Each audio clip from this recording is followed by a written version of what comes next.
হজরত ইউনুস আলাইহিসসালাম একজন মহান নবী, কিন্তু এমন এক ঘটনা যা শুনলে আজও গায়ে কাটা দেয়।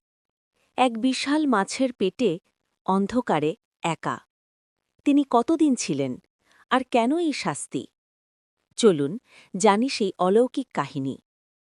হজরত ইউনুস আলাইহিসসালাম ছিলেন আল্লাহর প্রেরিত একজন নবী।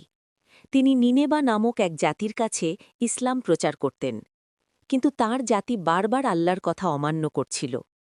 তিনি তাদের অনেক বুঝালেন, সতর্ক করলেন, কিন্তু তারা শুনল না। রাগ ও হতাশায় তিনি আল্লাহর অনুমতি ছাড়াই সেই জাতিকে ছেড়ে চলে যান। তিনি এক জাহাজে উঠে পড়লেন। হঠাৎ সমুদ্রে শুরু হল ভয়ঙ্কর ঝড়। জাহাজ ডুবে যাওয়ার উপক্রম। তখন সিদ্ধান্ত হল একজনকে ফেলে দিতে হবে। লটারিতে বারবার ইউনুস আলাইহিসসালামের নাম উঠে আসে, কিন্তু অবাক করা বিষয়, আল্লাহর হুকুমে সেই মাছ তাকে আঘাত করেনি, বরং নিরাপদে নিজের পেটে রাখল। এক বিশাল মাছের পেটে, গভীর সমুদ্রের অন্ধকারে তিনি ছিলেন ৪০ দিন। ভাবুন, মাছের পেটের অন্ধকার, তার উপর সমুদ্রের গভীর অন্ধকার।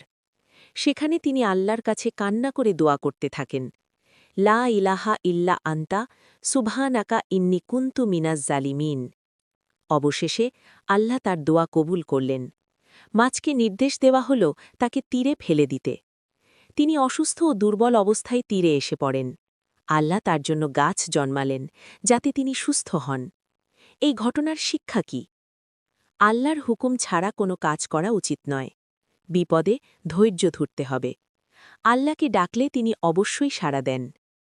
হজরত ইউনুস আলাইহিসসালামের এই ঘটনা আমাদের জন্য এক বড় শিক্ষা। ভিডিওটি ভালো লাগলে লাইক, শেয়ার ও ফলো করতে ভুলবেন না।